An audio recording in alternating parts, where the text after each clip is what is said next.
Hey drummers, how's it going? It's Alex once again, bringing you some more fun-free drumming ideas. For this week's lesson, we've got a cracking independence exercise. It's not only going to help you with getting all four limbs doing something different at the same time, but it's also going to help you work on your double kicks and your ghost notes too. So, if you like what you saw in the intro and you want to give this bad boy a crack, stick around and I'll break it down.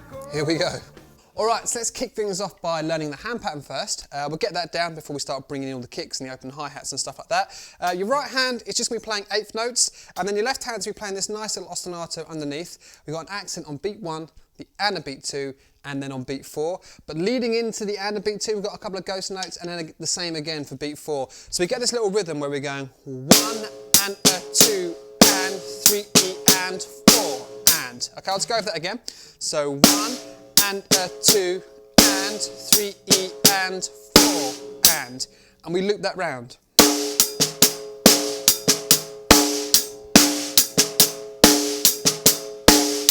Now we've got that down, let's move it to the right.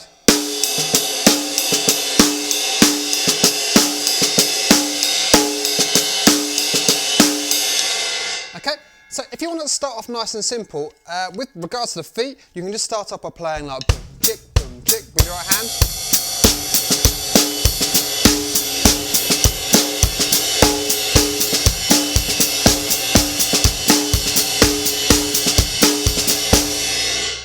And when you start looping that round at some higher tempos, that can really help out just with your ghost notes. What I'll do now, if I just pop up there, I'll just show you what this sounds like when you've got the basic bass drum pattern underneath, and then we'll crank up the difficulty a little bit and give it that sort of samba rhythm underneath. So, here we go.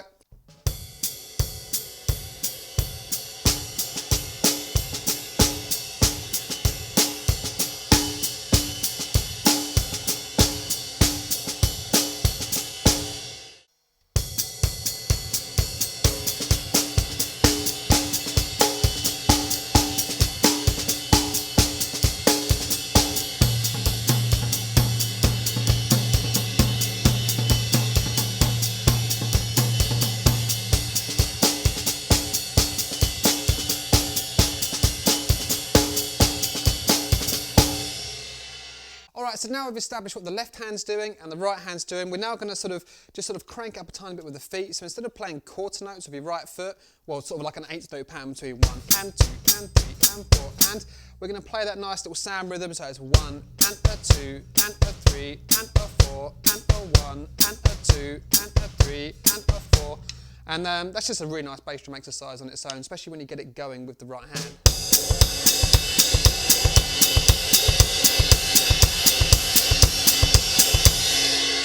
Okay, a great one to practice if you just want to get that foot up to scratch. So now what we've got to try and do is apply the snare drum ostinato with that. And this is where it gets tricky because you're going to get like the little ghost notes landing with doubles, you're going to get some of the louder backbeat landing with some of those kicks as well. So it's going to take a little bit of time to get this down. If I just sort of maybe go through on the hi-hat nice and slowly, so we get this. Okay, so when we're playing those accents on the beat 1 and then beat 2, obviously because it's on the and then the beat itself, you're going to get both those ghost notes with the kick drum. And then the ones on the E and the and beat 3, they're going to sort of lead into the double kick, and obviously you're going to join your snare drum and your bass drum up together on beat 4. So we get this.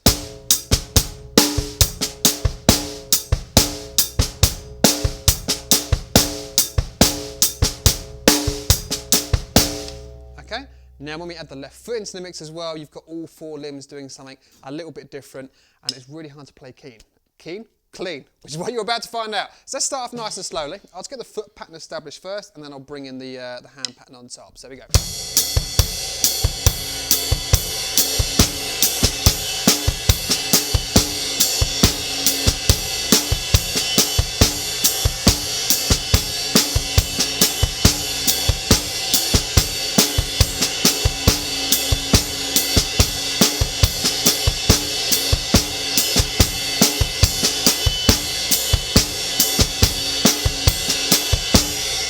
Okay, so one of the things you might find when you're playing this is you might find a little bit of friction between sort of landing those ghost notes and then sort of still hitting those kicks at the same time. That's always a nightmare.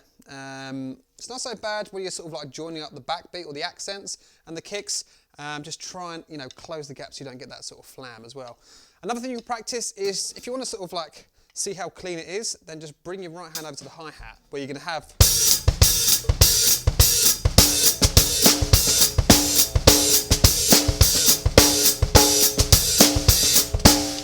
And you can start playing it like that, and hopefully all your open hi-hats are going to close exactly the right time. You're not going to hear these sort of overlapping notes or any flammage. Alright, so that's pretty much everything there is to it. Once you get this pattern down, it's all a case of just trying to get it as clean as possible and then try and get it nice and fast. That's where you're going to start testing your right foot and your left hand with those ghost notes, and then transferring from the ghost notes to the accents, which can be a bit of a nightmare at first, but just keep looping it around till you sort of internalise this pattern and the muscle memory kicks in, and eventually be able to sort of blast this out pretty quickly, and it makes for an absolutely amazing warm-up. So I'm going to shut up and I'm just going to smash out a few different speeds and then come and say goodbye. Here we go.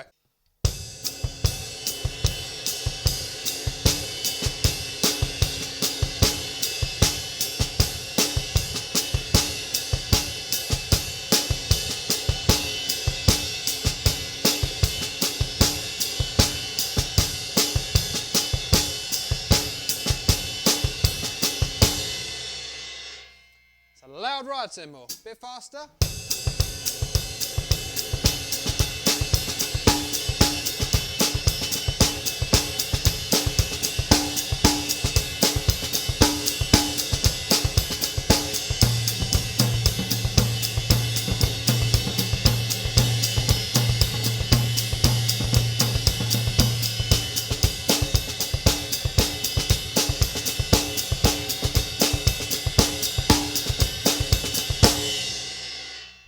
On the hi-hat.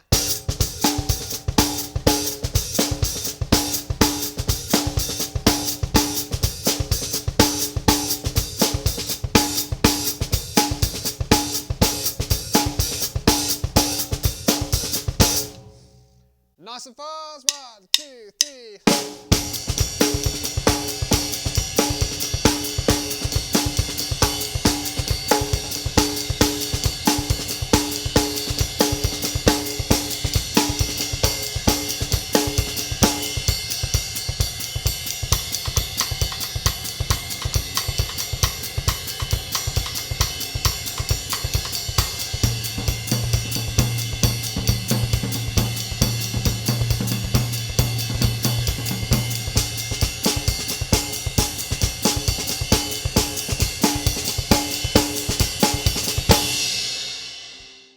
Okay, drummers, so there it is. I hope you enjoyed that lesson. Thank you very much for watching.